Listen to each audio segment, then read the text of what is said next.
Quando eu caí em depressão profunda, eu não tinha quem procurar. E eu falei para minha esposa, não conte para ninguém. Porque para mim era uma vergonha. Nem a minha igreja sabia. Na mente da igreja eles achavam que eu estava viajando. Até que você sabe que a gente não aguenta. Minha esposa não aguentou e contou para uma amiga.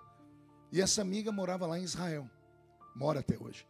E ela comentou com o marido dela. E o marido dela, um grande amigo, ligou para minha esposa e disse, fale para ele que eu quero dar um presente. Ela entrou no quarto com o telefone e disse, não quero falar com ninguém. Fala, não quero.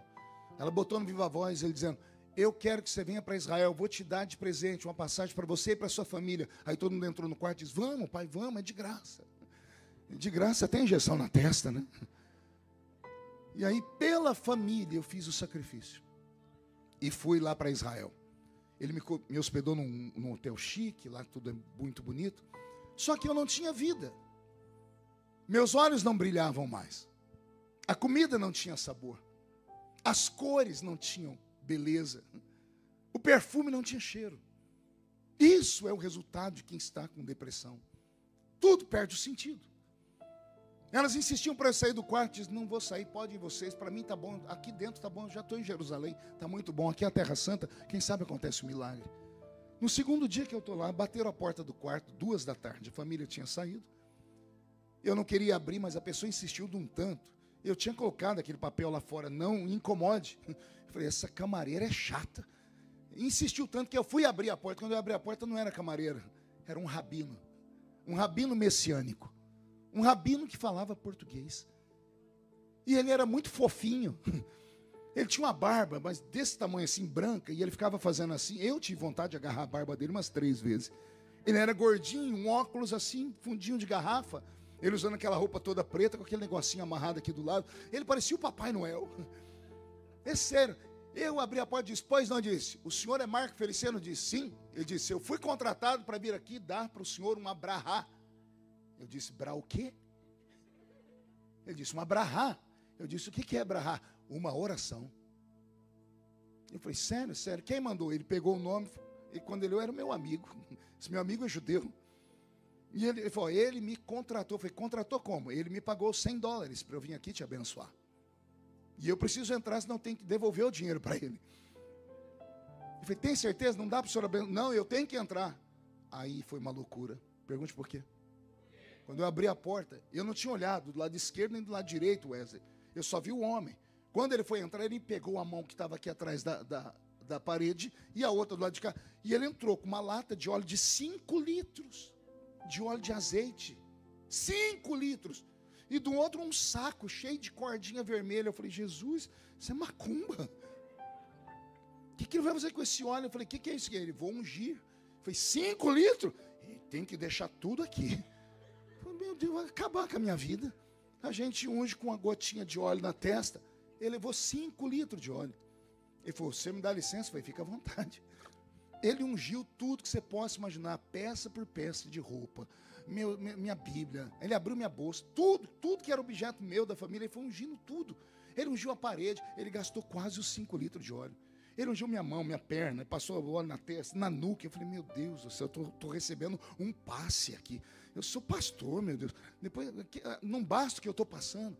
Aí ele pegou aquelas cordinhas vermelhas, amarrou uma aqui, outra aqui, amarrou no meu dedo. Eu falei, o que é isso? São alianças que eu estou fazendo em oração em judaico, na língua judaica. Quando ele terminou, eu disse, e aí, como é que você se sente? Eu falei, tô do mesmo jeito. Ele abaixou a cabeça, coçou. Bom, eu vou ter que fazer outras coisas. Eu falei, ai meu Deus, o que esse homem vai fazer? E eu querendo que ele ia embora. Ele fez mais umas coisas que eu não vou falar para vocês, senão vocês vão ficar escandalizados, vão até deixar de ser crente desse jeito. Ele fez umas coisas do judaísmo para mim. E terminou, ele disse, e agora, como você está se sentindo? Eu disse, do mesmo jeito. Ele coçou a cabeça, olhou, então vou ter que apelar. Eu disse, vai apelar como? O senhor precisa sair daqui do quarto comigo. Foi ir para onde? O senhor tem que entrar no meu carro, vou te levar para uma viagem, eu te devolvo. Mas o senhor tem que ir comigo. Eu digo, não vou sair daqui. Ele disse, eu tenho 2 filhos para criar e eu preciso dos $100 que me deram. Eu vou ter que devolver os $100. E eu preciso pagar a comida dos meus filhos hoje. Por pena dele, eu saí com ele. Entrei dentro do carro, um carro velho. E ele deu uma volta por Jerusalém. E ele me levou no alto de uma montanha, numa vista privilegiada que eu nunca tinha visto. Já tinha ido em Israel muitas vezes. E nós sentamos no meio de um lugar meio deserto, numa altura que dava para ver Jerusalém inteira. E eu vi a cidade velha de Davi, eu vi o Muro das Lamentações, eu vi o Domo da Rocha, eu vi o Monte das Oliveiras. E aí ele sentou do meu lado e eu sentei de cá. Eu falei, e agora? Ele disse, agora fique aí meditando, que eu vou ficar meditando daqui. Eu falei, meu Deus, só parece louco na minha vida. E ele começou a fazer assim na barba. Ele olhava para mim, ria, disse, tá tudo bem? Eu disse, não tem o que fazer, tá? Nós ficamos 40 minutos sentados, sem ele falar nada. Daqui a pouco ele abriu a boca, Wesley, e falou assim, o senhor está com calor? Eu disse, o sol está estalando mamona, está me queimando todo. Ele disse, na hora do calor, o que o senhor tem vontade de fazer? Eu disse, beber água. Ele disse, o senhor pode me citar um texto da Bíblia sobre isso? O senhor é pastor? Eu disse, posso. E ele falou, qual? E eu citei o Salmo 42. Assim como a corça suspira pelas águas tranquilas, assim a minha alma suspira por ti, ó grande Deus. Ele olhou para mim, sorriu, mexeu na barba e disse, o que Davi está falando? Eu disse, ele está dizendo que está com sede. Está no deserto. A corça procurou água. Ele disse, eu estou igual uma corça procurando água para beber. E ele olhou para mim sorrindo e disse, se eu lhe provar que Davi não está com sede de água, mas que ele precisa de água para outra coisa, o que o senhor faz? Eu disse, eu vou achar interessante. Ele falou, então deixa eu lhe contar a história. E aí ele contou uma história que mudou a minha vida. Ele me falou de Davi. Só que ele falou de um Davi que eu não conhecia na Bíblia. Ele falou do Davi da história dos hebreus. De um Davi que sofria dentro de casa. De um Davi que tinha problema com a família. De um Davi desprezado pelo pai. Porque no dia em que Samuel foi ungir um dos filhos de Jessé como rei de Israel, o único que não estava em casa era Davi. E era o mais novo. E ele não estava em casa por quê? Porque ele era todo diferente. Diferente na altura, diferente no cabelo, diferente na cor dos olhos. Era um rapaz de gentil aspecto. Havia uma série de coisas que faziam Davi se sentir um peixe fora d'água dentro de casa. E ele me disse, o sonho de Davi era ser aceito pelo pai. Problema de paternidade. Eu disse, para Davi ser aceito pelo pai, ele colocou uma coisa no coração dele. Preciso surpreender o meu pai. E de que forma que o menino judeu surpreendia um pai? Caçando. Levando para o pai uma iguaria. Uma caça exótica. Mas como é que ele pode surpreender o pai que é fazendeiro? Jessé, o belemita, era fazendeiro. E ele tinha todos os animais. Ele tinha vaca, tinha boi, tinha cabrito, tinha ovelha. Ele tinha todos os animais. Como é que você surpreende o seu pai se ele tem todas as carnes? Aí ele me disse, Davi foi em busca de uma carne exótica. Ele saiu em busca de uma corça. Ou um cervo. Que é um quadrúpede. É um animal forte, a carne é tenra, é boa, só que é muito difícil de ser pega. Porque a corça tem uma agilidade, uma força nas suas pernas que ninguém consegue correr atrás dela, porque ela é muito violenta. Mas Davi quer surpreender o pai. E ele disse, Davi foi para o alto das montanhas procurar uma corça. E como Davi era um exímio caçador, caminhando pelo meio da montanha, ele viu pegadas, rastros. E ele conhecia o ambiente pelo chão. E ele via onde a corça tinha pisado, onde o cervo tinha escorado. E ele foi seguindo, até que ao longe ele avista a corça. E quando ele avista a corça, ao invés de avançar para cima dela, ele deita no meio do chão e procura ir se aproximando dela sem que ela perceba que ele ali está. Ele precisa esperar o vento passar, para que o vento não leve o cheiro dele. Ele precisa não fazer barulho, ele tem que se aproximar o mais rápido possível e se aproximar a uma distância que a flecha dele atinja a corça. Porque se a corça perceber, ela dará um pinote e correrá numa distância que ele não vai alcançá-la. O rabino disse que enquanto Davi está fazendo isso, aparece um concorrente dele no meio da montanha, um leão. Não era um leão selvagem da selva, era um leão da montanha. O leão da montanha tem uma resistência incrível. Ele tem força, ele é mais forte do que a corça, ele é mais forte do que o cervo. Só que o cervo, a corça, é mais rápida do que o leão. Ele é mais ágil do que o leão. Só que o leão tem mais resistência do que a corça. E Davi sabe que não dá para brigar com o leão. Mas ele sabe também que se o leão conseguir pegar aquela corça, Ele não vai conseguir levar ela para casa, porque a corça pesa mais de 200 quilos. E o leão vai matar a corça, vai comer um pedaço dela, vai levar um pedaço para sua família e vai sobrar um resto.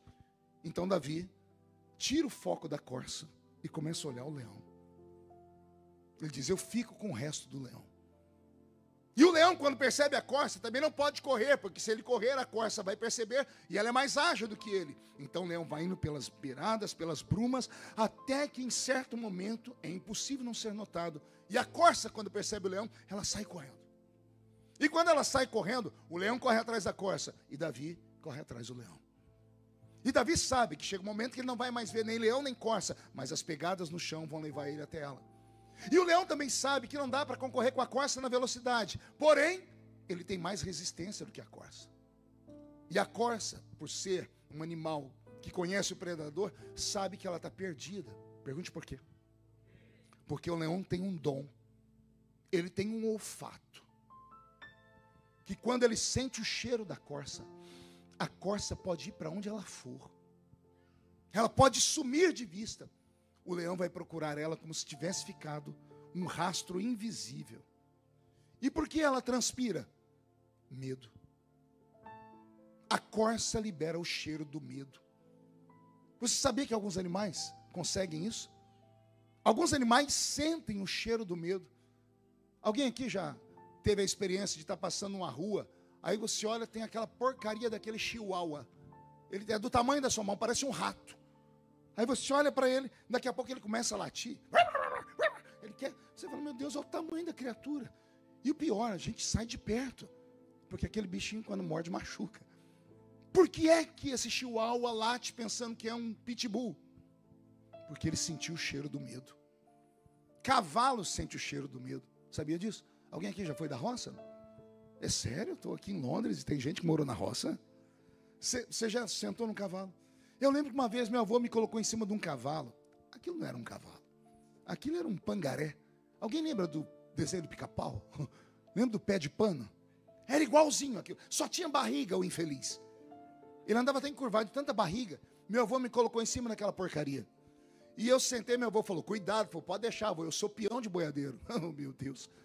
Esse cavalo começou a perceber que eu fiquei com medo. Ele se sentiu um manga larga. Um cavalo de raça. Ele saiu correndo e me jogou em cima de um pé de café. Eu me arrebentei todo. Lá veio meu avô e disse, ê menino medroso. Eu falei, não é medo não, avô. Ele falou, até o cavalo sabe que você tem medo. Os antigos sabiam que cavalo sentia cheiro do medo. Como é que alguns animais têm isso? Todas as vezes que você fica tenso, todas as vezes que você fica ansioso, você transpira. Não só transpira, você libera uma enzima que cachorro e cavalo sentem o cheiro. A corça liberou uma enzima que o leão sentiu o cheiro. Eu chamo de cheiro do medo. A corça fugiu porque ela corria mais do que o leão. E o leão continuou no trote dele. Porque ele não precisa ver a corça. Na medida que ela corre, ela transpira e fica um rastro invisível que ninguém vê. Mas o leão sente. O rabino contou que essa história terminou na beira de um riacho. Porque quando o leão correu atrás da corça, ele se deparou com um ribeiro de águas. E ficou parado. E quando Davi se aproximou de longe, ele viu o leão fazendo assim. Buscando o cheiro da corça. E ele não sentia mais nada. A corça sumiu. E o cheiro do medo também. E Davi ficou observando para ver o que o leão ia fazer. O leão agora tem que usar o instinto. Escolher esquerda ou direita. Porque ele não sente mais o cheiro da corça. E o leão saiu. O rabino diz que a tradição deles fala que Davi se aproximou do ribeiro, porque ele estava cansado de correr atrás do leão. E quando ele começou a beber água, ele viu uma moita à direita de capim. E ele viu a moita se balançar. Quando ele observou, quem é que levanta de trás da moita? A corça. Ela se levanta, mas ela está brilhando. Porque ela estava toda molhada. Ela se levanta e se sacode, joga água para todos os lados. Davi, ao invés de matar a corça, eternizou ela num salmo. Ele entendeu o que a corça fez. A corça não fugiu do leão. A corça procurou um lugar para se esconder. E ela não se escondeu atrás da moita só. Porque se ela tivesse corrido e ficado atrás da moita, o cheiro do medo levaria o leão até a moita. A corça saiu buscando águas. Não é porque ela queria beber água. Quando ela viu o ribeiro, ela entrou dentro do ribeiro. Ela mergulhou nas águas. Ela se afundou nas águas. Quando a água passou por cima dela, a corrente levou embora. A correnteza das águas levou embora o suor. Aleluia. A correnteza, Wesley, levou embora as enzimas.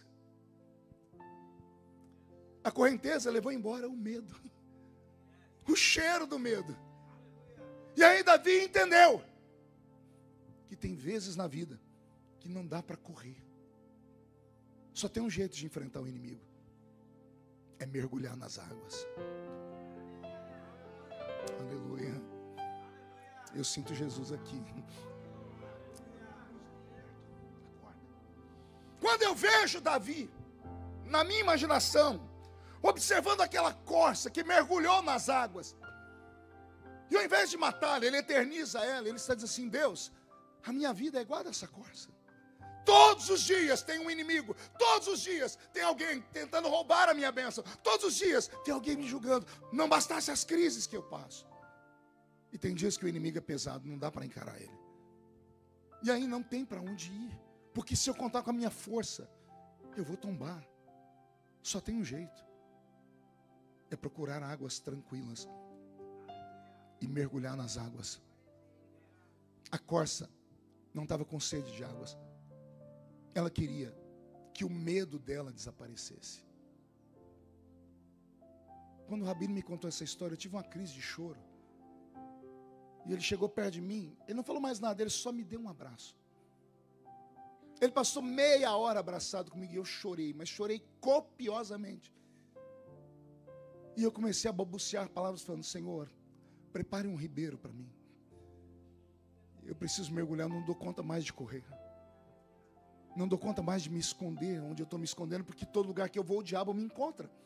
Todo lugar que eu vou a luta vem atrás de mim. Senhor, prepara um ribeiro de águas. E o Senhor disse para mim: filho, eu vou preparar, mas você vai ter que mergulhar. Como assim, Senhor? Você vai ter que se esconder em mim. E eu falei: mas o que vão dizer as pessoas? Ele disse: ignore as pessoas. Porque se alguém te chamar de covarde, essas pessoas não te visitam. Essas pessoas não podem te ajudar. Só eu posso te ajudar. Agora você tem que parar de pensar nos outros e pense na sua vida. É hora de você se salvar. É hora de você cuidar das suas feridas. É hora de você entender que tem hora na vida que não dá para ajudar todo mundo. Aí eu me lembrei dos meus velhos pais dizendo: eu prefiro ser um herói morto do que um covarde vivo. E o Espírito Santo falando para mim: isso aí é frase de efeito de filme de faroeste. É melhor ser um covarde vivo do que um herói morto. Porque você não é sozinho. A sua queda implica na queda da sua família inteira. Uma desgraça na sua vida implica na desgraça de todos aqueles que acreditam em você. Então não dá para ser herói toda hora. Tem horas que Deus tem que pintar a gente com uma tinta invisível e nos tornar invisível aos olhos do diabo.